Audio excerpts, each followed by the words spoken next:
2 साल प्रिपरेशन करूँगी, तीसरे साल एग्ज़ाम दूँगी, चौथे साल सब क्लियर और नौकरी लग जाएगी। 25 साल में तो सब फिनिश हो जाएगा। मैं 27 इयर्स की हूँ। बहुत सारे एग्ज़ाम्स मैंने दिए हैं। मैंने 4 बार यूपीएससी सीएसई का प्रीलिम्स दिया है। मेरा अटेम्प्ट नहीं क्लियर हुआ। मैंने राजस्थान का मेंस दिया, ईपीएफओ का एग्ज़ाम दिया, ईपीएफओ क्लियर नहीं हुआ। इवन मैंने दिल्ली हाई कोर्ट का जूनियर जुडिशियल असिस्टेंट का भी एग्ज़ाम दिया। तो जब इतने सारे फेलियर्स आपकी लाइफ में देखने को मिलते हैं, तो आपको लगता है कि यार कुछ क्लियर होगा कि नहीं, कुछ मेरी ज़िंदगी में कहीं सक्सेस लिखी है कि नहीं। और जब रिज़ल्ट आया, ऐसा लग रहा था कि हर चीज़ उस दिन सही हो गई है। वो चाहते थे कि उनकी बेटियाँ मेरे जैसी बने, एक दिन ये भी यूपीएससी क्लियर कर लें। हेलो एवरीवन, मेरा नाम ज़िबा अनम है और मैंने ऑल इंडिया रैंक 9 हासिल करी है सीएपीएफ यूपीएससी सीएपीएफ एग्ज़ामिनेशन में, जो कि 2022 में हुआ था। तो आज मैं आपको अपनी स्ट्रैटेजीज़ और अपनी जो भी स्ट्रगल थी, जो पूरी जर्नी रही है, उसके बारे में बताऊँगी। तो मैंने स्कूलिंग हंसराज स्कूल से की है, जो दिलशाद गार्डन में है, और उसके बाद मैंने जो मेरा फर्स्ट ग्रेजुएशन है, वो केमिस्ट्री ऑनर्स से किया गार्गी कॉलेज से, जो डीयू का एक कॉलेज है। उसके बाद मैंने लॉ कॉलेज अटेंड किया, कैंपस लॉ सेंटर, जो कि सेम यूनिवर्सिटी से है। उसमें मैंने अपना सेकंड ग्रेजुएशन किया। फिर उसके बाद मैंने अपना मास्टर्स किया एलएलएम, जो कि सेम यूनिवर्सिटी से किया, डीयू से ही। तो इस तरीके से ये मेरा एकेडमिक लाइफ रहा है। तो बचपन से ही मेरा सपना था यूपीएससी करने का, और वो इंस्पिरेशन मुझे अपने एक अंकल से मिली थी, जो मेरे पापा के चाइल्डहुड फ्रेंड हैं, और he is an IRS officer. तो he is like a role model to me. हमेशा से मुझे उनसे इंस्पिरेशन मिलती रही कि मुझे यूपीएससी ही करना है। तो 11th-12th में मैंने साइंस लिया, इवन ग्रेजुएशन में भी मैंने साइंस लिया। वहाँ तक मैंने अपना जो मुझे मेरा बेसिक इंटरेस्ट था साइंस में, वो मैंने फॉलो किया। और फिर उसके बाद मैंने डेडिकेटेडली यूपीएससी के लिए प्रिपरेशन शुरू करी। उसी वजह से मैंने लॉ कॉलेज में एडमिशन लिया, ताकि मैं अपना ऑप्शनल सब्जेक्ट लॉ ले सकूँ। इस तरीके से मैंने अपना यूपीएससी की जर्नी शुरू कर दी। 2 सीरियस अटेम्प्ट्स देने के बाद मुझे कहीं न कहीं लगा कि शायद सीएसई का प्रीलिम्स थोड़ा-सा मुश्किल है, कहीं न कहीं कुछ कमी रह रही है, जो कि मुझे इम्प्रूव करने की ज़रूरत है। लेकिन साथ के साथ मुझे ये भी था कि घर में एक मेरे फादर ही हैं ब्रेड विनर, वो भी थोड़े बीमार रहने लगे थे, तो मुझे था कि मुझे कोई जॉब चाहिए पहले। मैं सीएसई कंटिन्यू करती रहूँगी, लेकिन मुझे पहले एक जॉब चाहिए। तो मैंने बाकी के अपने ऑप्शंस एक्सप्लोर करना शुरू करे, और उस दौरान मुझे सीएपीएफ के बारे में पता चला। तो मेरे एक दोस्त हैं, वो उन्होंने ये पेपर दिया था, और उन्होंने मुझे इसके सारे पर्क्स बताए। तो सेम पे ग्रेड है, रैंक भी अच्छी है, तो सीएपीएफ एक बहुत ही अच्छा ऑप्शन था उस टाइम मेरे लिए। ऑप्शन बी अगर मैं कहना चाहूँ, सीएसई अगर नहीं जब तक हो रहा है, तो सीएपीएफ मेरे लिए बहुत अच्छा अच्छा ऑप्शन था। अपार्ट फ्रॉम पीसीएस, जो कि पीसीएस भी दे सकती थी, लेकिन मेरे लिए दिल्ली की होते हुए, और मुझे एक पैन इंडिया सर्विस अगर चाहिए, तो मुझे सीएपीएफ वो बेस्ट ऑप्शन लगा। तो सीएपीएफ परफेक्ट प्लान भी इसलिए भी था, क्योंकि सिलेबस ऑलमोस्ट सेम रहता है। मेंस का सिलेबस अगर नहीं कंपेयर करें, तो प्रीलिम्स का सिलेबस ऑलमोस्ट सेम है। सारा सीसैट वाला भी कुछ-कुछ पोर्शन उसके पेपर 1 में आता है, और पेपर 2 में आपको एसे और इंग्लिश वगैरह सब्जेक्टिव पेपर लिखना होता है, तो काफ़ी सिमिलर रहा। तो हर अटेम्प्ट में मैंने पहले सीएसई की प्रिपरेशन कंटिन्यूअस रखी। मई में एग्ज़ाम था, अगर मेरा प्रीलिम्स नहीं क्लियर हो रहा है, तो मैंने साथ के साथ ही अपना सीएपीएफ का प्रिपरेशन शुरू कर दी। तो क्योंकि वो कंटिन्यूटी बनी रही, और वो उसको मुझे सीएपीएफ में लाने में बहुत मुश्किल नहीं हुई, सेम सिलेबस होने के कारण, तो वो एक अच्छा, बहुत ही अच्छा ऑप्शन मुझे लगा। और इसीलिए मुझे लगता भी है कि सिर्फ़ 2 महीने में ही प्रिपेयर करने के बाद मेरा रिटन क्लियर हो गया बहुत आसानी से, क्योंकि मैं पहले से सीएसई की प्रिपरेशन कर रही थी। अ, इसके बाद जब मेरा प्रीलिम्स पहली बार पहले अटेम्प्ट में रिटन पेपर जब मेरा पहला क्लियर हुआ, तब सामने मेरे आया नेक्स्ट हर्डल, जो कि था फिज़िकल एग्ज़ामिनेशन। तो पहले जब पहला अटेम्प्ट मैंने फिज़िकल का दिया, तो मैंने बहुत ही उसको लाइटली लिया। मुझे लगा था कि मैं तो ऐसे ही कर लूँगी, और बट बहुत ही गंदा मुझे रियलाइज़ेशन हुआ कि मैं उनके मिनिमम स्टैंडर्ड्स को भी क्रॉस नहीं कर पा रही हूँ। मैं 100 मीटर रेस भी कंप्लीट नहीं कर पाई थी फर्स्ट अटेम्प्ट में। फिर अगले साल फिर मैंने सीएसई की प्रिपरेशन साथ-साथ करी। सीएसई का अगर नहीं हुआ है, तो मैंने सीएपीएफ का प्रिपरेशन किया, रिटन फिर मेरा क्लियर हो गया। लेकिन फिर वही मैंने गलती करी कि मैं रिटन के रिज़ल्ट तक रुकी रही और तब तक मैंने फिज़िकल की प्रिपरेशन शुरू नहीं करी और रिज़ल्ट आने के बाद जब मैंने शुरू करी तो सिर्फ़ ढाई 3 महीने ही बाकी थे और उसमें मैं फिज़िकल क्लियर नहीं कर पाई। बट थर्ड अटेम्प्ट में मैंने ये गलती बिल्कुल नहीं करी। मैं साथ के साथ ही अपने जिस दिन मेरा फ़िज़िकल लास्ट फ़िज़िकल था, उसके अगले दिन से ही मैं अपनी ट्रेनिंग कंटिन्यूअस रखी और मैं साथ के साथ सीएसई की प्रिपरेशन भी करती रही। बट अनफॉर्च्युनेटली मेरे चारों अटेम्प्ट्स में सीएसई तो क्लियर नहीं हुआ, लेकिन तीनों अटेम्प्ट्स में मेरा सीएपीएफ का रिटन क्लियर हो गया। रिटन के भी मैं कुछ पॉइंट्स बताना चाहती हूँ यहाँ पे कि जो रिटन की प्रिपरेशन थी, आप जीएस का पार्ट तो नॉर्मल जो यूजुअल रेफरेंस बुक्स हैं, उनसे कर सकते हैं। पॉलिटी के लिए आप लक्ष्मीकांत रेफ़र कर लीजिए, हिस्ट्री के लिए स्पेक्ट्रम रेफ़र कर लीजिए। इकोनॉमिक्स के लिए बहुत इम्पोर्टेंट जो मुझे 3-4 साल में रियलाइज़ हुई, वो थी कि जो इकोनॉमिक्स की 11th क्लास की मैक्रो इकोनॉमिक्स की बुक है, 80% ऑफ द डिफ़िकल्ट क्वेश्चंस जो कि सीएपीएफ में आते हैं, वो वहाँ से कवर हो जाते हैं। तो वो मेरा बेसिक सोर्स रहता था, इकोनॉमिक्स में सिर्फ़ और सिर्फ़ वही बुक पढ़ के जाती थी और आराम से क्वेश्चन सॉल्व हो जाते थे। उसके अलावा जैसे कि रीज़निंग और मैथ्स है, वो मैंने एक राकेश यादव सर की बुक आती है, एसएससी की बुक है वो, बट वो हैंड रिटन नोट्स हैं उसमें। तो वो मुझे बाकी टेक्स्ट बुक से बेटर लगी क्योंकि उसमें थोड़ा एक्सप्लेनेशन बेटर होता है, एक बच्चे ने लिखी है, तो वो आपको वो वाला पर्सपेक्टिव भी मिल जाता है, तो वो मेरे लिए बहुत कंपैरेटिवली आसान बुक रही और मैं समझ भी उससे अच्छी पाती थी। इंग्लिश के लिए मैंने नीतू सिंह मैम की एक बुक आती है, वो भी एसएससी के लिए मेनली होती है, लेकिन उससे ऑलमोस्ट एवरीथिंग कवर हो जाता है, जो कि इंग्लिश का पोर्शन है सीएपीएफ का। फिर आती है पेपर 2 की बारी। पेपर 2 में मैंने बहुत ही इम्पोर्टेंट चीज़ जो मतलब मैंने कंटिन्यू रखी थी। पिछले अटेम्प्ट्स में भी जब मैंने कभी अपना स्कोर चेक नहीं किया था, लेकिन जब रिज़ल्ट आ गया, क्लियर हो गया, उसके बाद मैंने अपना पहले के एग्ज़ाम्स के रिज़ल्ट चेक किए कि मेरे कितने स्कोर बन रहा था। तो प्रीलिम्स का स्कोर उतना मतलब पेपर 1 का स्कोर उतना ख़ास नहीं था। 10 से 5 से 10 नंबर का मार्जिन था बस। लेकिन पेपर 2 का स्कोर मेरा पहले भी बहुत अच्छा था। तो 100 प्लस मेरे तब भी थे, इस अटेम्प्ट में भी मेरे 109 नंबर आए। उसका मुझे लगता है एक चीज़ जो बहुत अच्छी रही वो थी कि मैं 6 महीने पहले से न्यूज़पेपर जो पढ़ती थी, रोज़ उसके छोटे से नोट्स बना के एक छोटी नोटबुक मैंने क्रिएट की थी और उसमें मैंने 7-8 ऐसे कंपार्टमेंट बनाए हुए थे और ऐसे हेड नोट्स डाले थे कि ये इकोनॉमिक्स का है, ये सोशल का है, ये मिसलेनियस है, कुछ भी मुझे कोट लिखना होता था, मैं उसमें कोट लिख देती थी। या कोई भी इंडेक्सेस का अलग से बनाया हुआ था, कोई हैप्पीनेस इंडेक्स है, हंगर इंडेक्स है, कुछ भी ऐसे होता है। तो वो बहुत छोटी-सी मैंने नोटबुक मेंटेन की थी। आई मेड श्योर कि वो नोटबुक छोटी हो, जिसको मैं एग्ज़ाम से 1 दिन पहले 2 बार भी रिवाइज़ कर सकूँ एटलीस्ट। तो वो चीज़ मुझे बहुत काम आई क्योंकि जब मैं एस्से लिख रही थी, तो मैंने हर बार जब एस्से इंट्रोडक्शन लिखते हैं, तो मैंने कुछ उस बुक में से ये जो मेरी नोटबुक थी, उसमें से फैक्ट निकाला और इंट्रोडक्शन में डाल दिया। कंक्लूज़न लिख रही हूँ, तो कंक्लूज़न में कोई फैक्ट डाल दिया कि फलाना इंडेक्स में इंडिया का ये रैंक आया है। उसी टॉपिक से अगर रिलेटेड मैंने कुछ भी कंटेंट लिखा है, तो मैं वहाँ से फटाक से निकाल के उसमें लिख दिया करती थी। तो एक तो उससे स्पीड बढ़ती है, आपकी स्पीड नहीं रुकती, आपको सोचना नहीं पड़ता बहुत ज़्यादा कि मैं इस टॉपिक के बारे में क्या लिखूँ। दूसरा कंटेंट बहुत अच्छा होता है, जो पढ़ रहा है जो भी एग्ज़ामिनर उसको पढ़ रहा है, उसको बहुत मज़ा आता है कि हाँ, इसने करंट से रिलेट करके इस टॉपिक के बारे में लिखा है। तो उससे मुझे लगता है कि हाँ, पेपर 2 में मेरे हमेशा से अच्छे नंबर बने हैं। बाकी मैंने प्रैक्टिस भी किया।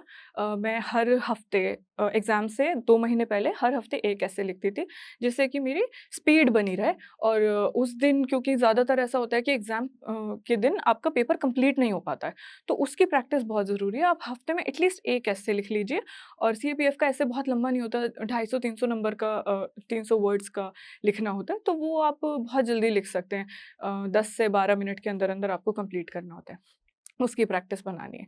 तो इस तरीके से मैंने अपना रिटन पेपर निकाला और जब फाइनली फिज़िकल क्लियर हो गया, फिर उसके बाद जो फाइनल हर्डल था सक्सेस में वो था मेरा इंटरव्यू। इंटरव्यू के टाइम पे मैंने सब चीज़ें एक्सप्लोर कर ली, कुछ भी मैंने नहीं छोड़ा। कोई इंटरव्यू गाइडेंस प्रोग्राम था, उसका 10 एक दिन का प्रोग्राम था, जितना भी पैसा था उसमें मैंने अटेंड किया और ज़्यादा से ज़्यादा मैंने मॉक्स दिए, ऑल पेड मॉक्स थे। एक बार को मैंने हर बार सोचा कि यार ₹1000 दूँ, ₹1500 दूँ, पर उस बार मैंने सोचा कि अगर ये नहीं तो कुछ नहीं है, तो जितना हो सकता है अपना 100% दो। अगले दिन रिज़ल्ट के बाद ऐसा नहीं लगना चाहिए था कि शायद मैं एक वो मॉक दे देती, तो मेरा क्लियर हो जाता। तो उस टाइम मैंने कोई कमी नहीं छोड़ी, मैंने सीएसई का पेपर नहीं दिया, मैंने उसके लिए कुछ प्रिपरेशन नहीं करी, मैंने 23 का भी जो सीएपीएफ का एग्ज़ाम था, उसके लिए कोई प्रिपरेशन नहीं करी। मेरा 100% फ़ोकस मेरे इंटरव्यू पे था और माशाल्लाह इंटरव्यू में one of the toppers number थे मेरे, 120 I scored in the interview. तो मुझे लगता है कहीं न कहीं वो मॉक्स मुझे बहुत हेल्प किए। तो इस तरीके से फिर जब रिज़ल्ट आया, तो एक्चुअली इंटरव्यू के दिन तो मैं बहुत कॉन्फिडेंट थी, जब मैं इंटरव्यू पैनल से बाहर आई, ऐसा लग रहा था कि हर चीज़ उस दिन सही हो गई है। मेरे फैक्ट्स वाला पोर्शन थोड़ा-सा वीक था, बट मेरा ओपिनियन वाला पोर्शन बहुत स्ट्रॉन्ग था। और बाय लक बाय चांस मुझे जो पैनल मिला था, वो बेसिकली ओपिनियनेटेड क्वेश्चंस ही पूछ रहे थे। उस उन्होंने मुझसे कुछ फैक्ट्स नहीं पूछा और जो मैं मॉक्स दे रही थी, वो मुझसे बहुत फैक्ट्स पूछ रहे थे और मैं हर बार मॉक दे के आती थी और मुझे हर बार लगता था, यार मुझे यहाँ पे कमी रह गई है, यहाँ पे इम्प्रूव कर लेना चाहिए, ये पढ़ लेना चाहिए। लेकिन इंटरव्यू वाले दिन मुझसे कोई फैक्ट्स ही नहीं पूछे गए और जहाँ जो मेरा स्ट्रॉन्ग पार्ट था, उसमें मैंने बहुत अच्छे से परफ़ॉर्म किया। तो जब मैं बाहर आई, मैं बहुत खुश थी। तो बट जैसे-जैसे दिन बीतते गए और रिज़ल्ट का दिन करीब आता गया, एंग्ज़ायटी मेरी बढ़ती गई। क्योंकि जिनसे भी मैं बात कर रही थी, तो वो लोग बोलते कि नहीं-नहीं पता है उस लड़की का इंटरव्यू इतना ख़राब गया था, लेकिन वो सेलेक्ट हो गई। उनका इतना ग्रिल किया गया, लेकिन वो अ, उनका लिस्ट में नाम आ गया। तो मैं सोचती थी यार मेरा तो अच्छा गया है इंटरव्यू, तो इसका मतलब मेरा नहीं होगा सिलेक्शन। तो बहुत हर चीज़ दिमाग में आपके आती रहती है कि क्या होगा, कैसे होगा? फिर जब जिस दिन रिज़ल्ट आया उस दिन मैं बहुत परेशान थी, सुबह से बहुत परेशान थी, क्या होगा, कैसे होगा? 1 हफ़्ते पहले से ही रिज़ल्ट आने की उम्मीदें थी और रोज़ ऐसा लगता था आज आ जाएगा और रोज़ ऐसे नाउम्मीदी से मैं सो जाती थी। मेरे पेरेंट्स भी यही वेट कर रहे थे, बाकी के कैंडिडेट्स भी जिनसे भी मैं बात करती थी, सब यही वेट कर रहे थे। और जिस दिन रिज़ल्ट आया है, उस दिन मैं बहुत परेशान थी। मैं हर अपने एवेन्यू सोच चुकी थी कि अगर ये नहीं होगा तो यूपीएससी छोड़ दूँगी। सीएसई तो वैसे ही बहुत मुश्किल लग रहा है। मैंने तो सोचा था कि ये एक प्लान बी है मेरी लाइफ़ में स्टेबिलिटी लाने के लिए और एक अच्छा पुश मिलेगा मुझे कि मैं सीएसई की प्रिपरेशन बहुत अच्छे से कर सकूँ और ये नहीं हुआ तो फिर मैं क्या करूँगी? फिर मैं सोचा मैं नेट का एग्ज़ाम दूँगी और मैं जुडिशरी भी हो सकता है सोच लूँ, नहीं तो फिर मैं लेक्चरशिप के लिए जाऊँगी। हर चीज़ सोच ली थी मैंने और जब रिज़ल्ट आया तो ऑब्वियसली मैं बहुत खुश थी, मैं रो रही थी। मैंने अपने अब्बू को फ़ोन किया कि हाँ, मेरा सिलेक्शन हो गया है। वो उस टाइम पे डायलिसिस पे थे, he is a dialysis patient. तो वो भी रोने लगे और मैंने घर पे हर किसी को कॉल किया, सब लोग बहुत रो रहे थे, बहुत खुश थे।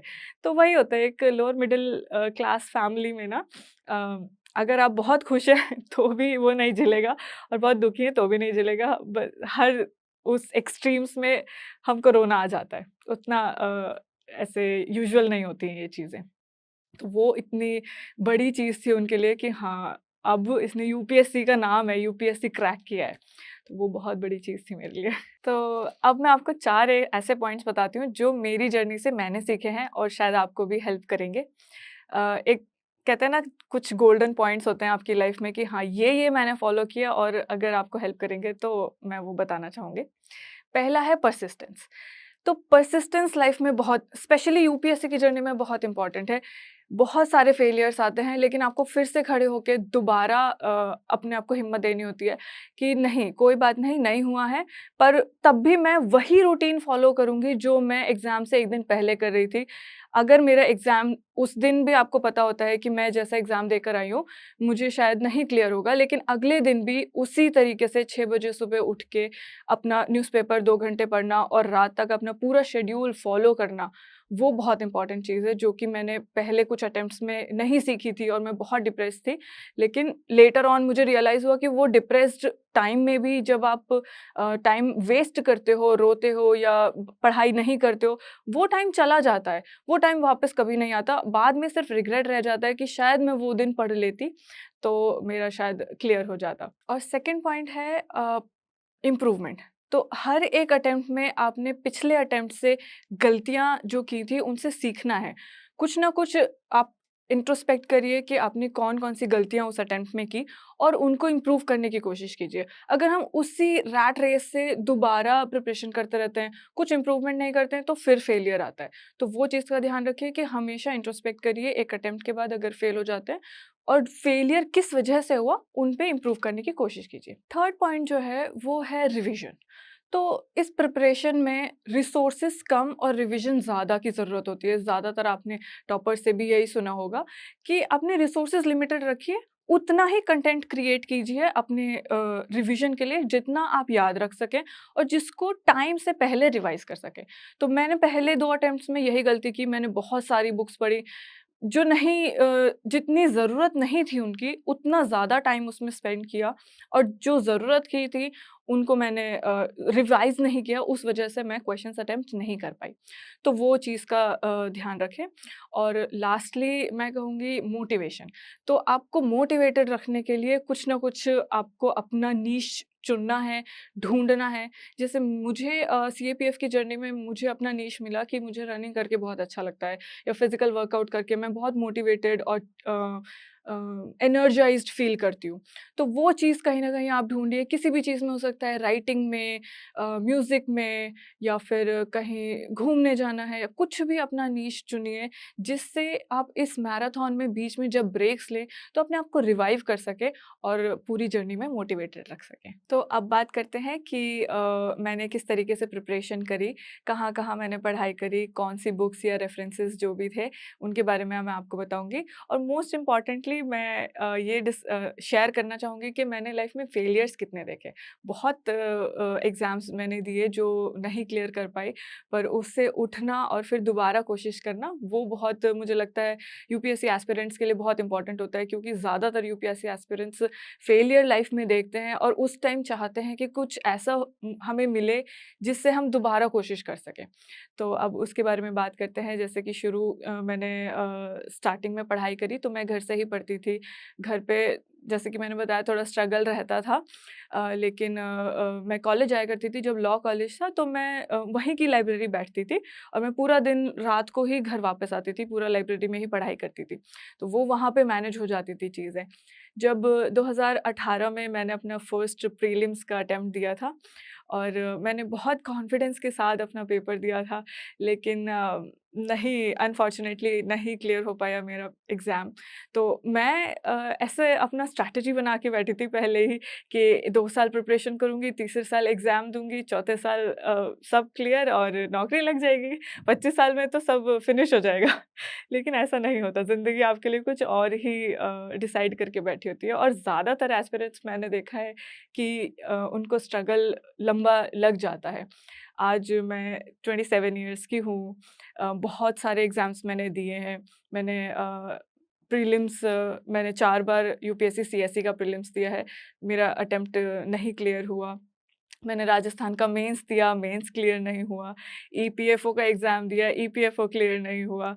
इवन मैंने दिल्ली हाई कोर्ट का जूनियर जुडिशियल असिस्टेंट का भी एग्ज़ाम दिया, जो कि एक ग्रुप बी सर्विस है और वो भी मैं मेंस तक पहुँची, मेंस क्लियर हो गया, फिर टाइपिंग में रह गई, तो टाइपिंग टेस्ट क्लियर नहीं हुआ। तो जब इतने सारे फेलियर्स आपकी लाइफ़ में देखने को मिलते हैं, तो आपको लगता है कि यार कुछ क्लियर होगा कि नहीं, कुछ मेरी ज़िंदगी में कहीं सक्सेस लिखी है कि नहीं? उस टाइम बहुत ज़रूरी है कि आप अपने आप को बाँध के रखें, कुछ मोटिवेशन अपनी लाइफ़ में लेकर के आएँ। तो मेरी लाइफ़ में जैसे कि था कि पेरेंट्स बहुत सपोर्टिव थे, तो आपकी लाइफ़ में कोई भी हो सकता है आस-पास जो आप में विश्वास देख सके, जो आपको ये कॉन्फिडेंस दिला सके कि इस बार कुछ एक्सटर्नल रीज़न्स की वजह से था जो कि नहीं हुआ, बट तुम में पोटेंशियल है और तुम कर सकती हो।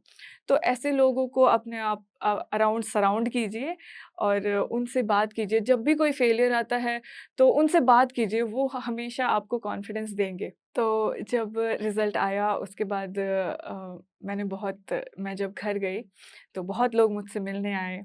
तो एक बात छोटी-सी बताना चाहूँगी, जब मैं बहुत छोटी थी 7th-8th क्लास में होंगी, पता नहीं उस टाइम कैसे ये मेरे दिमाग में चीज़ आई थी कि एक यूपीएससी तो चलो एक बाद में सपना बना और मेरे फ़ादर का भी सपना था मुझे यूपीएससी क्लियर करवाने का। लेकिन उस टाइम उस छोटी-सी उम्र में मैंने एक सपना देखा था कि नहीं, चाहे वर्ल्ड लेवल पे नहीं या इंडिया लेवल पे नहीं, ना ही चाहे एक स्टेट या दिल्ली लेवल पे हो, पर मैं कुछ ऐसा करना चाहती थी जो मेरी छोटी-सी कॉलोनी है, सीमापुरी की कॉलोनी है, मैं उसमें कुछ चेंज ला सकूँ। स्पेशली जो लड़कियाँ हैं वहाँ की, उनमें और उनके पेरेंट्स में मैं कुछ ऐसा चेंज ला सकूँ कि वो ऐसे मोटिवेटेड हों, मुझे देख के इंस्पायर हों कि हाँ, हमें अपनी बच्ची को अनम जैसा बनाना है। तो वो सपना पता नहीं कैसे मेरे अंदर था, हमेशा से था। और जब रिज़ल्ट आया, उसके बाद मैं घर आई। अगले दिन मेरी गली में एक बाजी रहती हैं, उनकी 2 छोटी-छोटी बच्चियाँ हैं और वो मेरे घर आई बहुत एक्साइटेड कि मेरी बच्चियों को भी ना यूपीएससी करना है, आप प्लीज़ उनसे मिल लीजिए। तो मैंने कहा मैं ज़रूर मिलूँगी, मैं उनके घर गई, मैंने उन बच्चियों से पूछा कि क्या करना है और इतनी माशाल्लाह इतनी इंटेलिजेंट लड़कियाँ, उनको उसी टाइम पता था कि हमें यूपीएससी करना है और अब बस बाजी आप हमें गाइड कर दीजिए, पढ़ाई कैसे करनी है, न्यूज़पेपर कौन-सा पढ़ना है और मैं उनको वो सब बता रही थी और मैं उनके अम्मी-अब्बू में ऐसा एक कहते हैं ना आँखों में एक चमक थी कि वो चाहते थे कि उनकी बेटियाँ मेरे जैसी बनें, एक दिन ये भी यूपीएससी क्लियर कर लें। तो तब मुझे रियलाइज़ हो ऐसे अंदर से चिल्स थे मेरे अंदर कि शायद मैंने वो जो सपना देखा था वो कहीं न कहीं थोड़ा बहुत पूरा हो गया है। तो वो एक रियलाइज़ेशन था कि हाँ, मेरा बचपन का सपना आज पूरा हो गया है। बाकी इससे रिलेटेड भी जैसे जब 7 अगस्त को मेरा रिज़ल्ट आया, तो 15 अगस्त आने वाली थी, तो 14 अगस्त के जितने भी सेलिब्रेशंस थे मेरी लोकल एरिया में, स्पेशली मदरसों में 14 अगस्त मनाई जाती है। तो उन्होंने मुझे बुलाया और फ़ोन कर के कि बस 15 मिनट के लिए आ जाइए और हर जगह मैं गई और मुझसे उन्होंने फ्लैग होस्ट कराया। और ऐसा मुझे कुछ मोमेंटो दिया, बच्चों के सामने मुझे बोलने का मौका दिया और वो बच्चे और उनकी अम्मियाँ जैसे एक मदरसे में मैं गई थी, छोटे-छोटे बच्चे बैठे हुए थे, लड़कियाँ, लड़के और पीछे उनकी अम्मी बैठी हुई थी, सबकी अम्मियाँ आई हुई थी बुरखे में, कभी नकाब में, हर कोई बैठा है। तो मैं बस ये सोच रही थी कि वो लोग अपने बच्चों को मेरे जैसा बनता देखना चाहते हैं, तो वहाँ पे मैं कुछ इंस्पायर उनको कर पाई। मैंने बोला कि अपने बच्चों को पढ़ाई कराइए और किसी भी तरीके से रोकिए मत। चाहे वो कपड़ों की बात हो, बात करने की बात हो, बाहर निकलने की बात हो, अगर लड़कियों में आप विश्वास दिखाएँगे, तो वो हमेशा मुझे लगता है लड़कों से भी आगे निकल के दिखाएँगे। तो एक विश्वास ज़रूर दिखाइए और इंशाल्लाह वो कामयाब होकर दिखाएँगे। तो फाइनली मैं सीएसई एस्पिरेंट्स को यही कहना चाहूँगी कि जैसे कि सीएसई में सक्सेस रेट बहुत कम है, पर सीएसई ही एक ऑप्शन नहीं है आपकी लाइफ़ में। मुझे ऐसा पर्सनली लगा कि मैं अपनी पूरी लाइफ सीएसई को नहीं दे सकती हूँ। मेरी लाइफ सीएसई स्पेशली सीएसई से थोड़ी-सी ज़्यादा है, तो मुझे अपने करियर पे फ़ोकस करना था, जहाँ पे भी मैं बेस्ट फिट हो सकूँ। तो आप भी कहीं न कहीं बेस्ट फिट हो सकते हैं, तो ज़रूरी नहीं है सीएसई ही एक ऑप्शन है, पीसीएस भी है और जैसे सीएपीएफ मुझे लगता है कि बहुत अच्छा प्लान भी ऑप्शन है, जिसको आप कर सकते हैं और सीएपीएफ के एस्पिरेंट जो बेसिकली सीएपीएफ दे रहे हैं, उनको मैं यही कहना चाहूँगी कि एक तो अपना प्रिपरेशन कंटिन्यूअस रखिए और लड़कियों को ये कहना चाहूँगी कि फ़िज़िकल की तैयारी बहुत मेंटली स्ट्रॉन्ग होके करिए क्योंकि बहुत मुश्किल आती है लड़कियों को, पैरों में बहुत दर्द होता है। मैं सो नहीं पाती थी क्योंकि मेरे पैरों में दर्द था और हर दम दर्द था। पूरे 3 महीने रोज़ दर्द होता था। तो वो चीज़ के लिए मेंटली बहुत स्ट्रॉन्ग होना ज़रूरी है और लेकिन डेफ़िनेटली अगर मैं यहाँ पे हूँ, मैं कर सकती हूँ, जितनी मैंने स्ट्रगल देखी है और जितना मैंने फेलियर्स देखे हैं और 27 साल की हो कर के मैंने वो एग्ज़ाम क्लियर किया है, तो डेफ़िनेटली आप भी कर सकते हैं। Hello aspirants. हम में से बहुतों का सपना है आईएएस ऑफिसर बनना, लेकिन ये जर्नी बहुत महंगी है और इसलिए बहुत एस्पिरेंट्स ने जोश टॉक से रिक्वेस्ट किया कि क्या जोश टॉक्स एस्पिरेंट्स को हेल्प कर सकते हैं फाइनेंशियली उनकी इस जर्नी में। तो इसलिए जोश टॉक्स ने कांटेक्ट किया इंग्लिश मीडियम के लिए केएसजी आईएएस के खान सर को और हिंदी मीडियम के लिए संस्कृति आईएएस को। शायद खान सर और केएसजी आईएएस की इंट्रोडक्शन ही देने की जरूरत नहीं है। देश के सबसे जाने माने और रिस्पेक्टेड इंस्टीट्यूट्स में से है केएसजी। सृष्टि जैन देशमुख, शायद आपने नाम सुना हो, सर की ही स्टूडेंट रही हैं जिन्होंने 2018 में AIR 5 हासिल की। वहीं संस्कृति आईएएस के भी बहुत स्टूडेंट्स ने यूपीएससी में टॉप रैंक्स प्राप्त की हैं। कुछ ही समय में उनके भी बहुत स्टूडेंट्स की टॉक्स रिलीज होने वाली हैं। तो जोश टॉक्स ने केएसजी आईएएस और संस्कृति आईएएस से बात की और उन्हें रिक्वेस्ट किया कि क्या वो जोश की फैमिली के लिए एक बहुत बड़ी स्कॉलरशिप दे सकते हैं। मुझे बहुत खुशी है हम सबके साथ ये बात शेयर करने की कि दोनों ही इंस्टीट्यूट्स मान गए। वो जोश की फैमिली के लिए अपने फाउंडेशन कोर्स पे स्कॉलरशिप प्रोवाइड करेंगे, यानी कि वो क्वालिटी की एजुकेशन जिसकी फीस लाखों में जाती थी अब हम अफोर्ड कर पाएंगे। ये हेल्प वैल्यूएबल है सबसे ज्यादा हम नए एस्पिरेंट्स के लिए, जिन्हें फाउंडेशन कोर्स करना तो है लेकिन लाखों की फीस हम अफोर्ड नहीं कर सकते। जोश फैमिली की ये स्कॉलरशिप पाने के लिए हम नीचे दिए गए गूगल फॉर्म को फिल कर सकते हैं। जब आपको कॉल आए तो प्लीज ये मेंशन करना मत भूलना कि आप जोश फैमिली के पार्ट हैं, ताकि आपको ये स्कॉलरशिप मिल पाए। जोश टॉक्स को बहुत गर्व है कि अब एस्पिरेंट्स को जोश सिर्फ कहानियों से नहीं बल्कि असलियत में फाइनेंशियली सपोर्ट कर पा रहा है। जोश टॉक्स का सपना कभी भी सिर्फ टॉक्स बनाना नहीं था।